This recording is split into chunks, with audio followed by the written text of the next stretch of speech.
कि गुरुदेव कहते हैं मंत्र मूलम गुरुर वाक्य और मोक्ष मूलम गुरुर कृपा। तो हम लोग देखिए, मानव हम लोग जब आए हैं एक बहुत ही कम समय के लिए इस धरती पर हम लोग आते हैं। हम लोग काम काज करते हैं, रात को अभिमान भी हम लोग करते हैं और फिर हम लोग चले जाते हैं। ये प्रकृति का नियम है, हम लोग आते हैं और चले जाते हैं। तो ये जो हम लोग मनुष्य हम लोग जो कर्म करते हैं, तो हम लोग जो आए हैं कुछ ना कुछ तो हम लोग काम करते हैं। अच्छा भी काम करते हैं और बुरा भी हम लोग काम करते हैं। लेकिन जो भी हम लोग अच्छा बुरा काम करते हैं वो काम का जो है हम लोग को फल मिलता है। अच्छा फल का भी हमें फल मिलता है और बुरा कर्म का भी फल मिलता है। और ये जो फल है हम लोग को जो मिल रहा है इसी को कहते हैं संस्कार। तो देखिए, ये जो हम लोग का संस्कार है ये कौन बनाता है? हम लोग का मन से बनता है। क्योंकि हम लोग जो भी हम लोग काम करते हैं, हम लोग का हाथ पैर इंद्रियों काम नहीं करते हैं, या हम लोग का मन काम करते हैं। इसीलिए कहता है मनो करोति कर्माणि। देखिए, मेरा बात बहुत ध्यान से आप लोग सुनिए। कहता है कि मन ही सब कुछ अच्छा बुरा काम करता है। हम लोग का धर्मराज युधिष्ठिर को धर्मराज कहा गया। तो धर्मराज युधिष्ठिर जो है वो कर्म के बारे में कहते हैं और उस चीज को बंगाल का नरोत्तम दास, एक बंगाल का कवि, उन्होंने अपना बांग्ला भाषा में उस युधिष्ठिर का बात को उन्होंने कहा। वो कहते जय जन कर्म करी फलाकांक्षी होय। माने जो मनुष्य जो कर्म करता है और कर्म का पीछे में कुछ फल पाने का जो इच्छा रखता है, तो वो कहते ये तो एक व्यवसाय करता है, लेन देन करता है, कुछ दिया कुछ लिया, वो व्यवसाय हुआ। तो जो हम लोग जो भी मनुष्य हम लोग अपना जीने के लिए हम लोग काम करते हैं उसका फल मिलने का उद्देश्य से हम लोग करते हैं, तो ये भी एक व्यवसाय हुआ। इसलिए वो कहते हैं जे जन कर्म करी फलाकांक्षी होय बणिकर मतों से वाणिज्य करे। तो युधिष्ठिर क्या कहते हैं, आमी जहाँ कर्म करी फलाकांक्षी नय सब समर्पण करी सब ईश्वरेर ठाई। तो युधिष्ठिर क्या कहते हैं, हम जो जो कर्म करते हैं और सब काम जो है हम किसे समर्पित कर देते हैं? भगवान के पास हम समर्पित कर देते हैं। तो हम लोग मनुष्य को ऐसे कर्म करना चाहिए, नहीं तो क्या होगा, हम लोग मनुष्य जो है अच्छा बुरा हम लोग काम करते हैं। एक देखिए कहानी, जैसे शिव के बारे में हम लोग सुने हैं लेकिन शिव को हम लोग देखे नहीं है। लेकिन शिव जो है, भगवान शिव जो है इस धरती पर मानव शरीर के में जो है 3 बार आए। एक तो 7,500 वर्ष पहले, उसी समय जो है हम लोग का मानव का समाज था नहीं, ना उन लोग कपड़ा पहनना जानते थे, ना कौन किसका माँ है कौन किसका बेटा है, ये भी परिचय नहीं था। तो इसलिए भगवान शिव ही इसको शुरुआत किया। और आज हम लोग कहते ये मेरा परिवार है, ये मेरा बेटा बेटी है।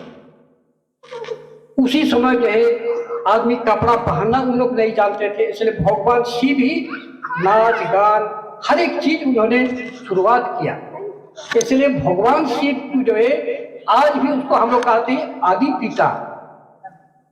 और उसके बाद जो है फिर 3,500 के बाद भगवान शिव फिर मानव शरीर लेकर के आए, कृष्ण के रूप में उसको हम लोग जानते हैं। तो उसी समय जो है मनुष्य जो है विकास कर गया था बुद्धि में, लेकिन उन लोग आपस में जीना नहीं जानते थे, इसलिए लड़ा झगड़ा करते थे। तो भगवान कृष्ण किया आपस में उन्होंने जो है एक महाभारत बनाया। जैसे आज जो हम लोग कहते हैं महाभारत, ये भारत छिन्न भिन्न था। हम लोग का कोई किसी आदमी किसी से कोई जहाँ भेंट होता था, उस गांव का आदमी उस गांव से, तो उन लोग का लड़ाई झगड़ा होता था। एक घर दूसरा घर से हमेशा लड़ाई झगड़ा होता था। तो ऐसे भगवान कृष्ण किया, माने हम लोग का एक ग्रेट इंडिया महाभारत उन्होंने बनाया। और उसके बाद जो है आज पूरा वही सीन, आज जो है यहाँ जो हम लोग आप तस्वीर हम लोग जो रखे वो भगवान स्वयं भगवान शिव का तस्वीर है। और ये जो है अभी हम लोग का समय में आए तो एक बार का कहानी, एक कहानी नहीं हकीकत बात है।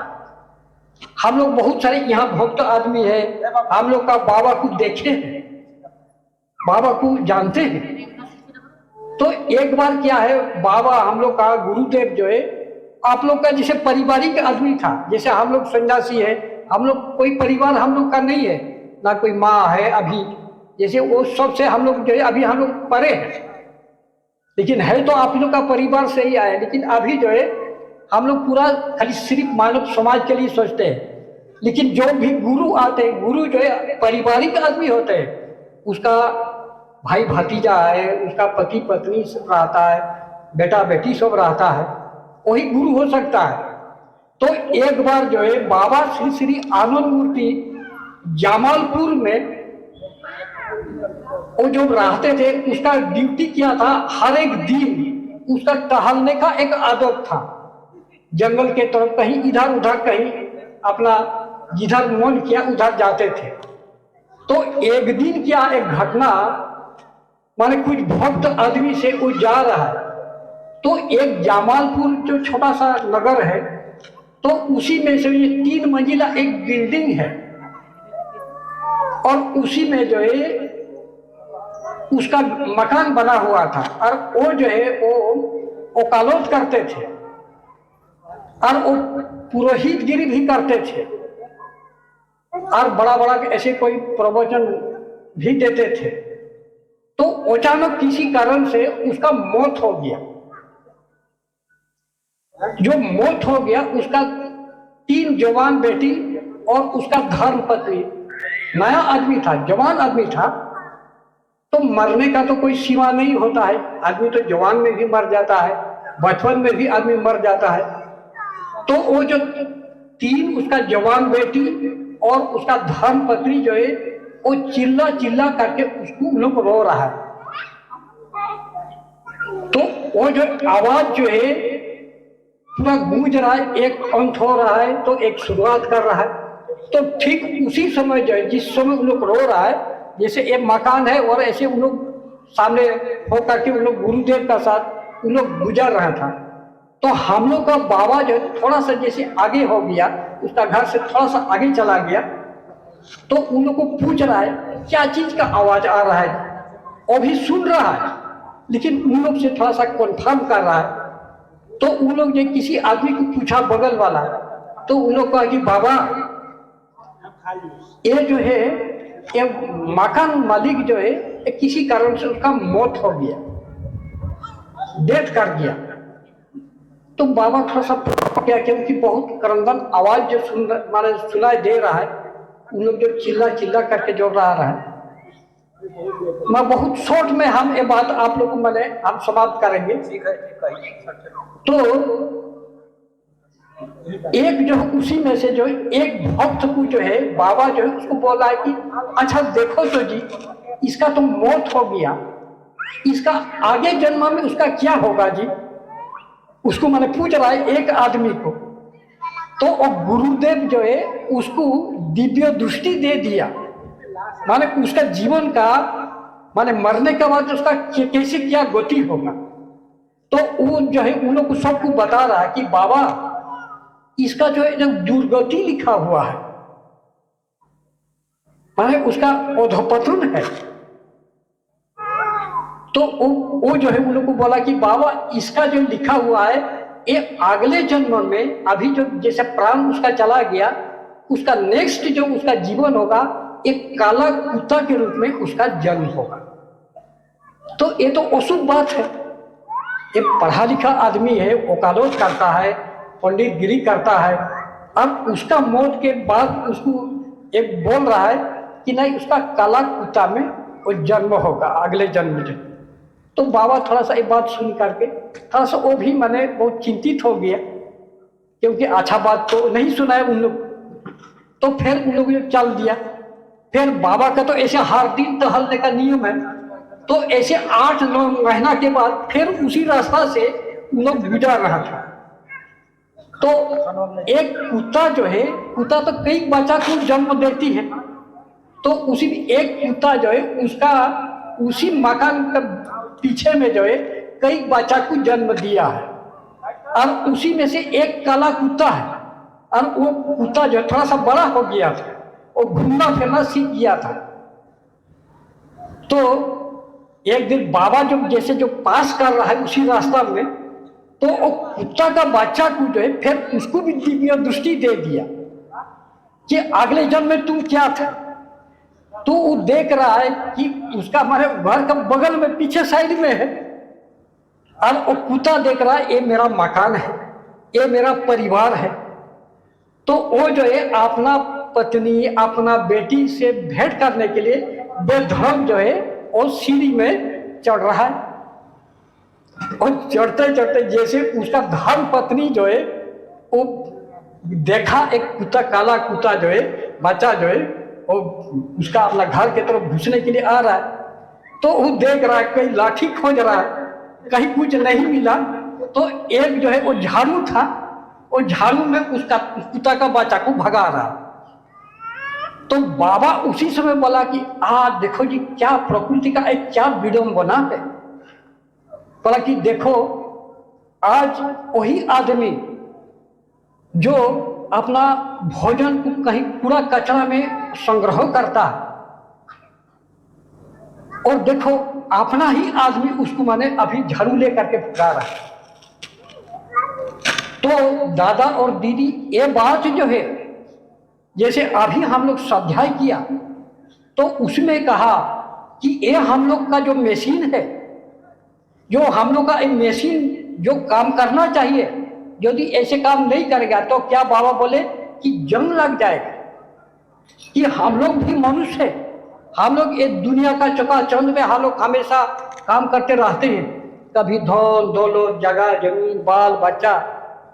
तो कहीं किसी कारण से जिस समय आदमी मरता है, प्राण वायु छूट जाता है, तो जो सोचेगा वही बनेगा। इसलिए ये विज्ञान भी कहता है, पढ़ा लिखा आदमी भी कहते हैं कि इंग्लिश में भी कहते हैं as you think so you become. तुम जैसे सोचोगे ऐसे तुम बनोगे। तो इसीलिए दादा दीदी हम लोग क्या है, हम लोग मनुष्य है, हम लोग मनुष्य नहीं है, हम लोग देव है, देव है। इसलिए हम लोग देव को नहीं देखे, लेकिन हम लोग मनुष्य जो है एक देव शिशु के रूप में, जैसे यहाँ अभी हम लोग का एक बच्चा का भी नामकरण होगा, उसमें बाबा कहते हैं देखो जी शिशु जो है एक देव शिशु के रूप में यहाँ आए हैं, इसलिए उसका काम है देवत्व को प्राप्त करना। और यदि हम लोग ऐसे काम नहीं किया तो मानव जीवन में ही अधोपतन है। एक पेड़ पौधा जीव जंतु कुत्ता बिल्ली उन लोग का कभी अधोपतन नहीं होगा, क्योंकि उन लोग डायरेक्ट भगवान से चलते हैं। और हम लोग जो मनुष्य, भगवान मनुष्य को छोड़ देता है। यदि मनुष्य अपना गुरु का दिशा निर्देश उसको मिला तो सही दिशा पर जाएगा, नहीं तो पुनः जहाँ से आया उधर, क्योंकि ये प्रकृति का आकर्षण बहुत ही ज़्यादा है। इसीलिए हम लोग का गुरुदेव कहते देखो जी तुम लोग को जो भी समय मिलेगा, जैसे यहाँ आप लोग सोचे होंगे कि इन लोग क्या बाबा नाम केवल शुरू कर दिया, खूब अंत करेगा। क्योंकि हम भी ऐसे देखे हैं, जब हम नहीं थे आनंद मार्ग में, हम भी कहते एक कौन इन लोग बाबा नाम केवल सब बंद करेगा। एक बार भी माँ का भी नाम नहीं लेता, खाली बाबा का ही। है। लेकिन बाबा जो है वो माँ भी है और पिता भी है। तो इसीलिए हम लोग जाने या अनजाने हम लोग बहुत कुछ हम लोग नहीं कर सकते हैं, लेकिन बाबा का नाम तो हम लोग ले सकते हैं। बाबा किसको हम लोग आते हैं? भगवान ही हम लोग का पिता है, सब कुछ है। इसलिए भगवान का नाम लेना है, केवल सिर्फ और सिर्फ कौन है इस दुनिया में गुणगान करने हैं तो ईश्वर का नाम। इसलिए आप लोग जो भी काम करते हैं, कोई खाना बना रहा है, कोई खेत में काम करता है, सब समय हम लोग को बाबा नाम केवल करना चाहिए। हम एक दिन हम लोग का एक मनोज बाबू ये सतवारा में उसका घर है, एक दिन वो एक यूट्यूब में यौन नियम के बारे में बड़ी सुंदर एक बहुत साधारण भाषा में उन्होंने व्याख्या किया। तो इसलिए हम सोचा कि मनोज दादा को जब भेंट होगा ना, हम कहेंगे मनोज दादा ऐसे बीच बीच में जैसे शाम का समय कहीं गांव देहात में जा करके ऐसे यौन नियम के बारे में आदमी को बताना चाहिए। इसलिए बाबा कहते हैं यौन नियम के बिना हम लोग साधना पूजा ईश्वर का हम लोग नहीं कर सकते। इसलिए ये जो है बहुत सौभाग्य से हम लोग को मिला है। इसलिए आप लोग हम सबको भगवान शिव का साधना करना चाहिए, और इसमें कोई ना पैसा रुपया लगेगा, किसी चीज का जरूरी नहीं है, खाली मन से भगवान का नाम हम लोग को लेना है।